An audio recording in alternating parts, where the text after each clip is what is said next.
C'était une saison sans pareil. Il n'y a que le Covid qui pouvait nous arrêter, honnêtement.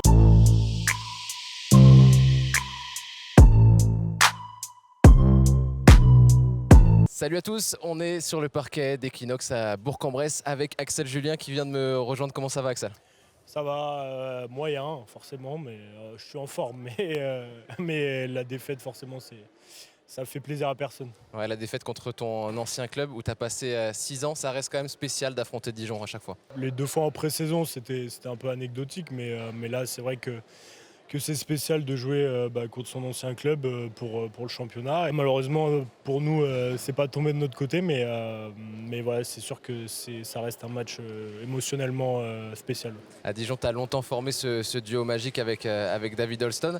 C'est un avantage ou c'est un inconvénient de le connaître autant? C'est un avantage de savoir dans quoi il est bon, mais lui, c'est la même chose de son côté. Donc voilà, c'est la balance, quoi. Mais c'est vrai qu'on s'est toujours affronté à l'entraînement, sans personne, sans caméra, sans rien. Et là, c'est comme à chaque fois qu'on joue contre des anciens coéquipiers, mais c'est vrai qu'avec lui, c'est encore un petit truc en plus. On connaît très bien votre relation sur le terrain parce que vous avez joué ensemble un paquet de temps à Dijon. C'est quoi votre relation à l'extérieur des terrains? On a forgé des liens très forts, d'autant plus parce qu'on était au même poste et qu'on a vécu des belles choses à Dijon ces dernières années. Donc ça rapproche et il n'y a pas de raison que ça change, pas parce qu'on joue dans deux clubs différents que ça change. Tu continues d'échanger avec lui? Ouais, un petit Ouais. peu, alors pas trop parce que bon, moi je suis pas comme ça, lui non plus, il est très, très réservé. Mais voilà, dès qu'on se voit, on est content. Et forcément, on va échanger très longtemps, même après nos carrières, j'en suis sûr. On va revenir sur tes 6 ans à Dijon. Toi déjà, personnellement, est-ce que tu estimes avoir marqué tout simplement l'histoire du club? C'était pas mon but non plus en arrivant là-bas, mais en 6 ans, même sans résultat, déjà, on marque pas mal de gens. Et là, avec ce qu'on a fait, je pense, les 3-4 dernières années à Dijon, forcément, ça rentre dans la tête des gens. Et j'ai eu une très belle cérémonie d'au revoir et ça a été très, très Très émouvant. émouvant. Et je pense que s'ils ont fait ça, c'est que pour eux, c'était important. Le jeune Axel Julien en 2015, lui, voilà, il choisit Dijon. Pourquoi? Il fait un choix de cœur pour suivre son entraîneur. Il fait son choix aussi sportif. Comment tu avais choisi cette destination? J'arrivais à un moment où je voulais jouer en Pro A, tout simplement. Ça faisait 3 ans que je jouais en Pro B. J'estimais que j'avais le niveau pour jouer en Pro A et j'ai eu la chance que Laurent parte et me veuille avec lui à Dijon. Donc j'ai pas vraiment hésité, honnêtement. J'ai pas eu énormément de propositions d'autres clubs, mais voilà, je pense que c'était le meilleur truc pour moi de partir avec son coach. Et en plus, je connaissais Jean-Louis Borg et Fred Vistarguts, donc je savais que j'avais un petit cocon de connaissances et où je pouvais des gens qui pouvaient m'aider. Ces 2 premières saisons, vous ne faites pas les playoffs. Il faut se mettre en route petit à petit du côté de la JDA Dijon. Qu'est-ce qui fait que vous devenez une place vraiment forte dans le championnat de France? Il y a eu l'adaptation aussi de Laurent. Voilà, forcément, il avait besoin de temps. Et voilà, on n'avait pas un club avec des gros moyens, un gros budget. Bon, en 6 ans, on n'a jamais eu un énorme budget, mais Ouais. la logique, elle est souvent respectée, on va pas se mentir. Et voilà, on n'avait pas des joueurs des fois à la hauteur des playoffs, et moi compris. Et voilà, on a bossé. Il y a une saison où ça a été difficile. Puis après, sur la 3e année, on a récupéré des joueurs qui nous a apporté du talent, notamment Rachid qui était là cette année-là. Et puis cette année-là, David est revenu de Turquie. On a fait des changements pendant l'année. Et puis je crois qu'on était à peu près 11e en janvier, quelque chose comme ça. Et voilà, on a fait une grosse fin d'année. Et voilà, ça a été le début de la belle histoire dijonnaise. Et voilà, nos premiers playoffs. Et puis après, on a roulé un peu sur ça. On a gardé la confiance. Et on a tous progressé. Il y a cette année peut-être qui fait la bascule et où on prend Dijon le plus au sérieux, c'est 2019-2020. Vous êtes premier ex-aequo du championnat avec Monaco, avec l'Asvel. Vous allez en Leaders Cup, vous battez Bourg-en-Bresse, vous battez Monaco, vous battez l'Asvel. C'est vraiment le petit déclic, cette Leaders Cup aussi, où vous allez chercher un gros résultat.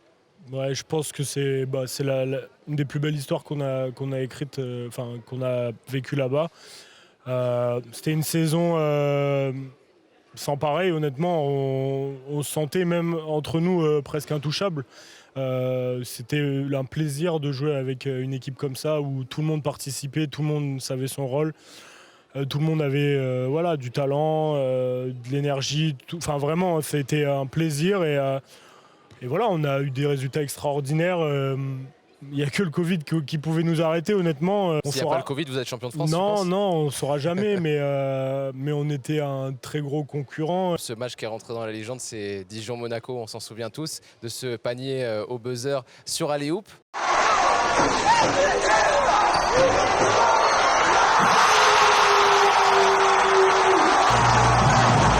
Il faut rappeler aussi que cet alley-oop, c'est toi qui l'envoie. Hein. C'est ce qu'on voulait faire, mais on a eu la chance qu'un joueur de Monaco glisse et permette que Richard puisse être tout seul. Et après, avec ses qualités athlétiques, c'était pas vraiment compliqué de lui faire la passe, honnêtement. C'était pas une passe difficile à mettre. Non, avec lui, vraiment pas. L'année suivante, la saison suivante, ça sera ta dernière avec Dijon.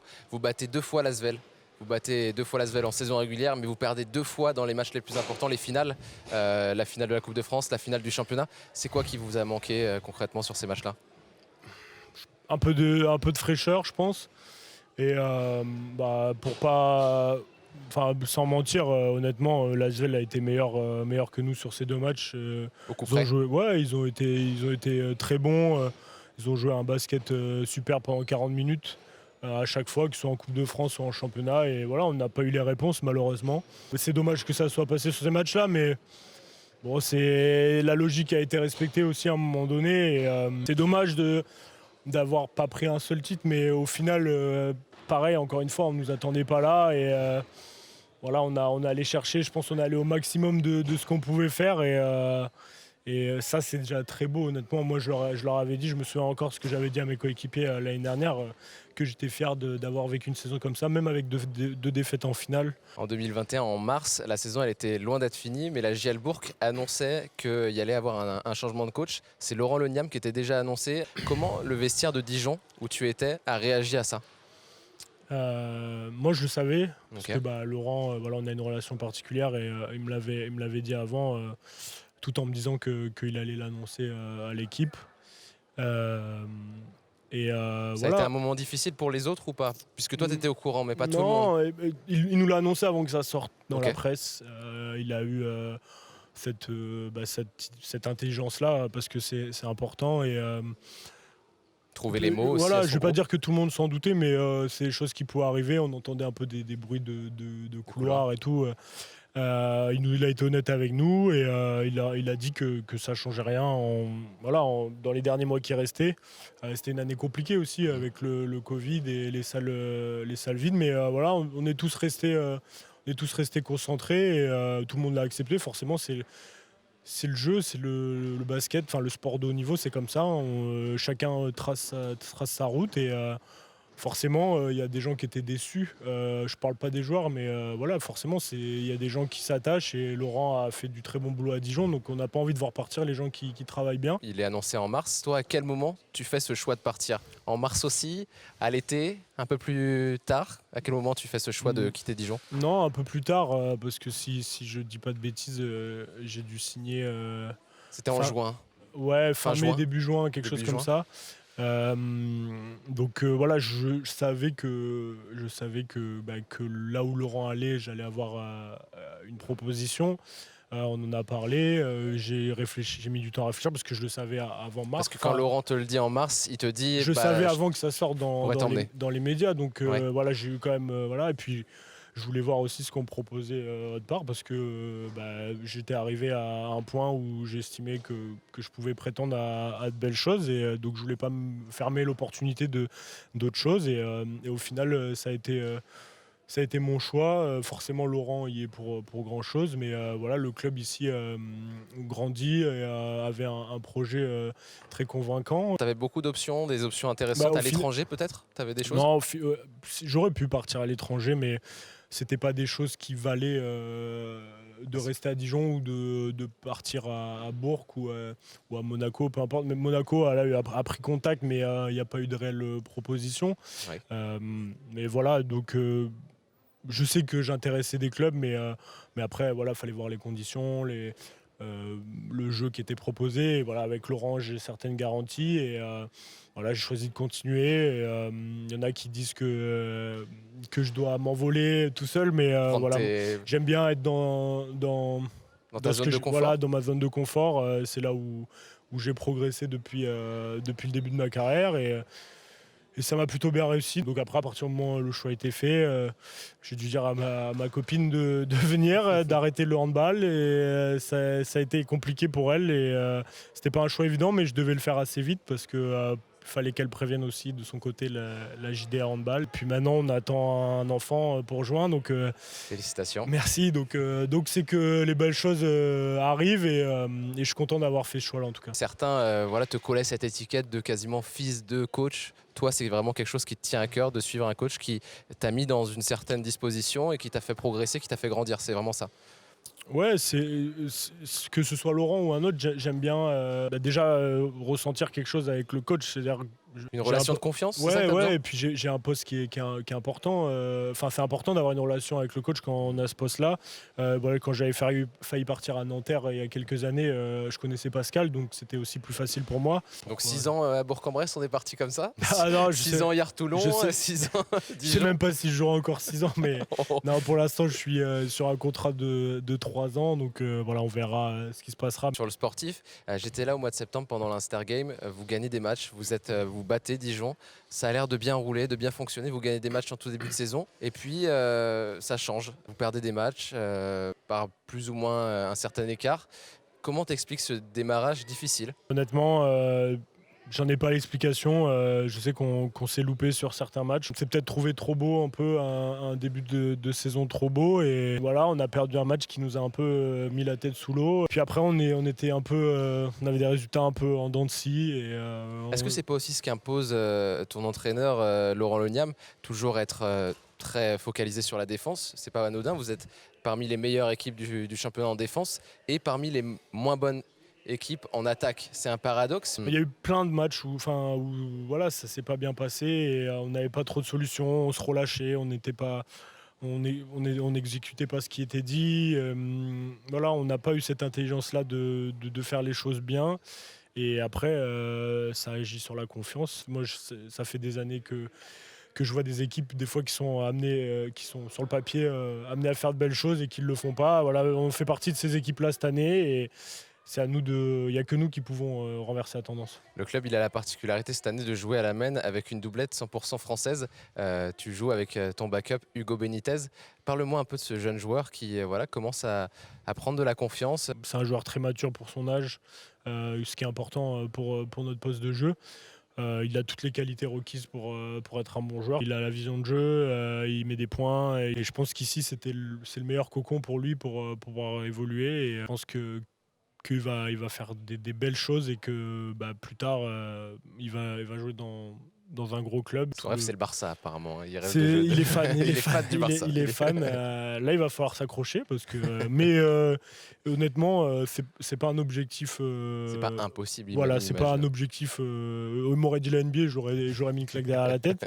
En parlant de jeunesse, tu as très vite atteint les équipes de France jeunes. Est-ce que très vite dans ta carrière, tu t'es dit mon objectif numéro 1 en carrière, c'est de jouer en équipe de France A? J'ai pas voulu tout de suite ça, mais voilà, je voulais être professionnel. Après, je voulais être en Pro A. Après, je voulais être en équipe de France. Je suis allé pas à pas et voilà, ça s'est concrétisé grâce aux fenêtres, on va pas se mentir. Ouais, tu as 19 sélections, mais c'est jamais dans les grands moments des Bleus. C'est toujours pour essayer de qualifier son équipe en Coupe du Monde, en Coupe d'Europe. Ça te frustre, cette situation d'être en A bis, entre guillemets? Non, parce que la Fédé a été tout de suite très claire avec nous en nous disant quel était notre rôle. On a tous signé la charte de la Team France Basket et on savait comment ça allait se passer. Et voilà, il y a quelques joueurs qui ont réussi, grâce aux fenêtres, à se montrer, à grappiller des choses. Je pense qu'il y en a encore qui vont le faire. Et voilà, moi, j'essaye en équipe de France de montrer ce que je peux montrer. Pour l'instant, ça se passe. Voilà, je suis pas très content de ce que je fais en équipe de France, honnêtement, mais voilà, quand j'y vais, c'est toujours un plaisir. J'essaye de donner le maximum et pour l'instant, on a fait le boulot à chaque fois et voilà, on va essayer de continuer pour les qualifs de la Coupe du Monde. Tu as 29 ans, en général, un joueur de basket arrive à son prime tranquillement, 29-30 ans. Le meilleur d'Axel Julien est encore à venir là? J'espère. Moi, je veux continuer à progresser. Tu te sens meilleur qu'avant? Sur tes années à Dijon, tu te sens plus fort? C'est difficile de savoir si on est plus fort ou pas, mais ouais, je me sens bien. Je sens que je suis plus à l'aise, mais j'ai pas le même rôle qu'à Dijon. J'ai un peu plus la balle et voilà, les stats, ça révèle pas tout. Voilà, je me sens bien, mais après, c'est difficile. Je pense que je suis arrivé à un point où si je progresse, c'est de pas beaucoup. Mais voilà, il faut continuer au moins, si je progresse plus, à rester à mon niveau. On va finir avec les questions des abonnés. Il y a Franck Lebest qui te demande le joueur le plus fort en France actuellement. Bah, je pense que c'est David. En ce moment, toujours. Bon, il y a d'autres bons joueurs, hein, forcément, mais David, Eli Okobo a fait une grosse saison. Je ne vais pas dire plus en Euroleague, hein, mais voilà. En championnat, c'est David Olson. Que penses-tu des infrastructures de la JL Bourg? Top. Parfaite et rien à redire. Quelle est ta paire de baskets préférée, nous demande TCLN9. Là, en ce moment, je joue avec les Paul George 5. Ok. Voilà, donc, si c'est des chaussures de basket, hein, mais voilà. C'est pas des montantes, c'est des basses. Ouais, c'est des basses. Ton plus beau souvenir à Dijon? La victoire de la Leaders Cup. Et plus émotionnel, le dernier match joué. Le dernier avec Dijon. Voilà. Le moment magique à Disney, c'était quand même quelque chose. Ouais, je regrette juste de ne pas avoir pu le fêter correctement. Ah ouais, c'est-à-dire on a dû enchaîner avec l'équipe de France et à Disney, c'était compliqué pour fêter. Vous n'avez pas pu faire de manège ou Non, pas trop. Non, c'était pas les manèges que je voulais faire. Voilà, c'était pas les manèges. C'était une autre fête. Je crois qu'on a bien compris. Voilà. Ton 5 all-time avec qui t'as kiffé jouer? David. Forcément. Clément Cavallo. En 4, Abdouloum. Ouais. Après, j'ai Jacques et Chasse, c'est compliqué. Tu peux en rajouter. Je vais dire Chasse parce que j'étais son témoin de mariage quand même. Non, Chasse. Et puis en poste 2, le copain aussi, Ludovic Schell. À Toulon. Voilà. Angelo Tsagarakis qui te demande: as-tu pris ta retraite des mix à trickshot ou tu vas en proposer des nouveaux pour réaffirmer ton statut de GOAT? Non, j'ai un peu arrêté. J'aime toujours ça. Hein. Je regarde plein de vidéos de Horse et compagnie. Ouais, j'aime bien ces choses-là et j'ai plus trop d'idées honnêtement. Et je pense que j'ai fait le tour un peu de ce que je pouvais faire dans les salles pro et c'est toujours un kiff, mais bon, j'ai grandi et puis voilà, ça s'arrête là. Mais de temps en temps, j'aime bien essayer 2-3, mais sans filmer. Et avant, j'avais la patience et j'avais le temps, j'étais jeune. Et maintenant, quand on finit l'entraînement, je me repose un peu. Ambiance futur père de famille, il faut se calmer un petit peu. C'est ça, non, mais... Merci beaucoup, Axel, de m'avoir accordé cet entretien. En tout cas, on te souhaite vraiment de redresser la barre à Bourg-en-Bresse et retrouver un peu de confiance avec Laurent Leniam. On se retrouvera peut-être pour une prochaine interview. Dites en commentaire si vous avez une idée du prochain interviewé que vous avez envie de voir. Et puis, pourquoi pas d'un prochain vlog. Merci à toutes et à tous. À bientôt. C'était Lucas. Ciao.